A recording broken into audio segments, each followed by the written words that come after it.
எல்லாருக்கும் வணக்கங்க. Welcome to மா சுந்தர் கிரியேஷன்ஸ். இன்றைக்கி 2 நாளுக்கான ரொட்டீன் vlog தான் பார்க்க போகிறோம். வாங்க வீடியோக்குள்ளே போயிடலாம். இது திங்கக்கிழமை காலையில் எடுத்ததுங்க. இன்றைக்கி மார்னிங் பிரேக்ஃபாஸ்ட்டுக்கு தான் ரெடி பண்ணிகிட்ருக்கேன். இதுக்கு பேர் மிதுக்கு வத்தல் அப்படின்னு சொல்லுவாங்க. இந்த மிதுக்கு வத்தல் பார்த்திங்கன்னா கொஞ்சமாக 2 ஸ்பூன் எண்ணெய் விட்டு இதை லோவும் இல்லாமல் ரொம்ப ஹையாகவும் இல்லாமல் மீடியம் ஃப்ளேமில் வச்சுட்டு இதை பொரிச்சோம்னா போதுங்க. சூப்பராக இருக்கும். மெயினாக பழைய சாதத்துக்கு தாங்க அவ்வளோ டேஸ்ட்டாக இருக்கும். அது பொரிச்சு எடுத்ததுக்கப்புறம் இன்னொரு வானலில் பச்சை மிளகாய் கொஞ்சம் விட்டு தான் வதக்கிட்டுருக்கேன். நல்லா அது நல்லா வெள்ளை கலரில் கொஞ்சம் மாறும் பாருங்கள். அந்த டைமில் பெரிய வெங்காயம் நீளமாக கட் பண்ணி வச்சதை சேர்த்துருக்கேன். நான் 3 வெங்காயம் சேர்த்துருக்கேன். இதனோட கல்லுப்பு கொஞ்சம் சேர்த்து ஒரு கரெக்டாக சொல்லணும்னா ஒரு 2-3 நிமிஷம் வதக்கினா போதுங்க. பழைய சாதத்துக்கு அவ்வளோ டேஸ்ட்டாக இருக்கும். இது வந்து ரொம்ப சிம்பிள் டிஷ்ஷுங்க. இது எதுக்குன்னா பழைய சாதத்துக்கு அவ்வளோ டேஸ்ட்டாக இருக்கும். இப்போ வெயில் காலம் ஸ்டார்ட் பண்ணதுனால காலையிலே இன்றைக்கி பழைய சாதம் தான் போட்டிருக்கேன். இப்போது ஒரு 11:30 மணி போல் தண்ணி மட்டும் குடிப்போம். மாமா தினமும் இப்போ ரெகுலராக பழைய சாதம் சின்ன வெங்காயம் தொட்டு சாப்பிடுவாங்க. இன்றைக்கி வந்து எல்லாருக்குமே பழைய சாதம் தான். நேற்று எக்ஸ்ட்ராவே சாதம் பொங்கி 2 பானையில் ஊற்றி வச்சுருக்கேன். இன்றைக்கி அதுக்கு தொட்டுக்க பார்த்திங்கன்னா மிதுக்கு வத்தலும் வெங்காயம் வதக்கி வச்சுருக்கேன். அவ்வளோதாங்க. கொஞ்சம் போல் பொட்டுக்கடலை, தேங்காய், ஒரு பச்சை மிளகாய் வச்சு துவையலும் அரைச்சிருக்கேன். சண்டே நல்லா சாப்பிட்டோங்க. மட்டன் பிரியாணி அது இதுன்னு வெளுத்து கட்டினோம். அதனால் இன்றைக்கி மண்டே பார்த்திங்கன்னா ரொம்ப சிம்பிளாக பழைய சாதம், வெங்காயம், துவையல், அதுக்கப்புறம் மிதுக்கு வத்தலோடு முடிச்சாச்சுங்க. ஸோ மார்னிங் எல்லோரும் உட்காந்து ஜம்முன்னு சாப்பிட்டோம். இது வந்து டியூஸ்டே மார்னிங். காலையிலே இன்றைக்கி சமையல் முடிச்சுட்டேன். அத்தைக்கு மாமாவுக்கு மட்டும் முட்டை அவிச்சு வச்சுருக்கேன். இது மஞ்சள் பூசணி பொரியல். இதில் வந்து புடலங்காய் பொரியல் பண்ணியிருக்கேன். பாசிப்பருப்புலாம் போடலை, வெறுமனே அப்படியே வெங்காயம் மட்டும் கட் பண்ணி போட்டிருக்கேன். சாதத்துக்கு பிசைஞ்சு சாப்பிட பருப்பு. இதனோட மிளகு ரசம். மார்னிங் பிரேக்ஃபாஸ்ட்டுக்கு பூரி தான் ரெடி பண்ண போகிறேன்.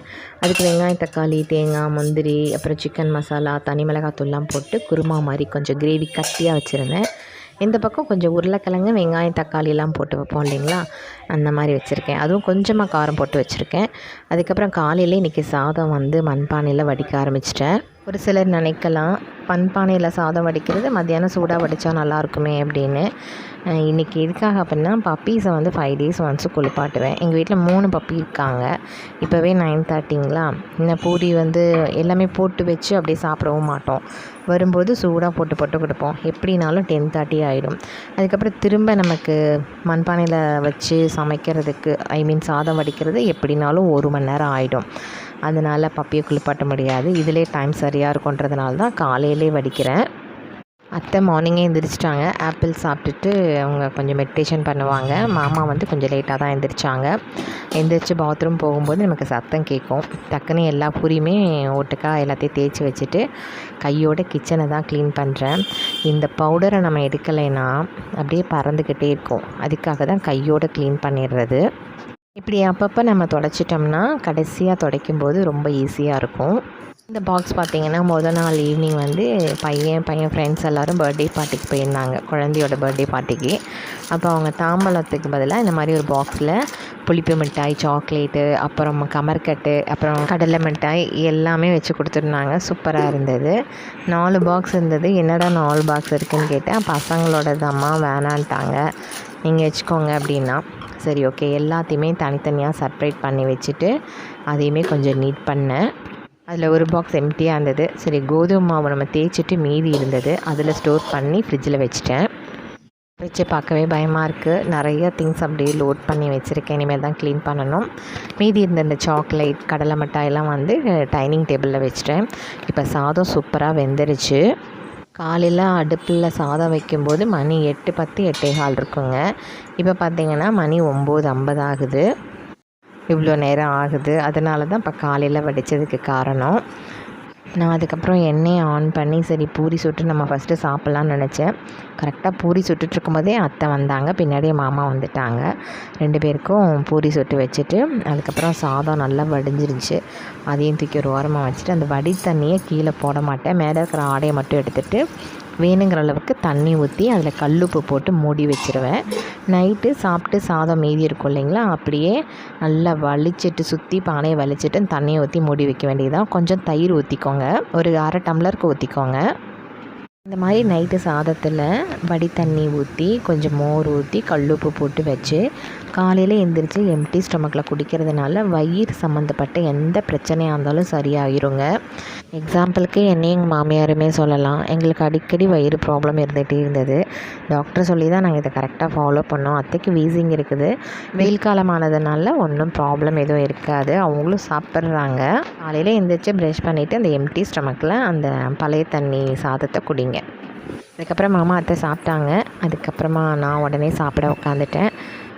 நான் சாப்பிட்டு கை கழுவுறேன். கரெக்டாக பையன் வந்தான் பசிக்குதுன்னு. அப்புறம் அவனுக்கு பூரி சுட்டு வச்சேன். என் மகனை பொறுத்தவரையிலும் பூரி 2 தான் சாப்பிடுவான்.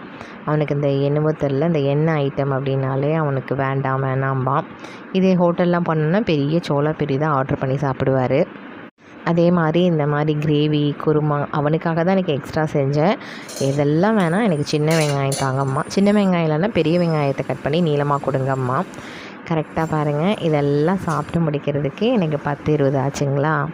இப்போ தான் ஹஸ்பண்ட் குளிச்சுட்டு வராங்க. இதுக்கப்புறம் நான் அவங்களுக்கு வைக்கணும்.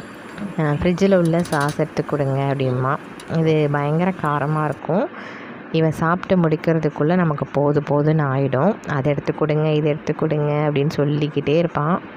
தம்பி சாப்பிட்டுட்டு இருக்கும்போதே ஹஸ்பண்டும் சாமி கும்பிட்டு வந்தாங்க. அப்புறம் அவங்களுக்கு பொரி சுட்டு வச்சிட்டேன். சாப்பிட்டு முடிச்சுட்டு பின்னாடி போய் பப்பியோட ஒரே ஆட்டம் கலாட்டா தான் இன்றைக்கி பையன். அவனோட சன்கிளாஸ் எடுத்து இவனுக்கு எப்படியாவது போட்டு இன்றைக்கி வீடியோ ஃபோட்டோ எடுக்கணுன்ட்டு கிடந்தான். எடுங்கம்மா, ஃபோட்டோ எடுங்கம்மா, வீடியோ எடுங்கம்மான்னு. அவன் அதுக்கு ஒத்துழைக்கவே மாட்டேன்ட்டான். இவனை கடிச்சு விளையாண்டுக்கிட்டு கிடந்தான். ஒரு வழியாக எப்படியோ போட்டு வீடியோவும் ஃபோட்டோவும் எடுத்தாச்சு. என் பையனை பார்த்துட்டா போதும், இவனுக்கு நல்லா விளையாடுவான். என் பையன் வீட்டில் இருந்தாலே இந்த மாதிரி தான் பயங்கர கலாட்டா பண்ணிக்கிட்டு ஜாலியாக இருப்பான்.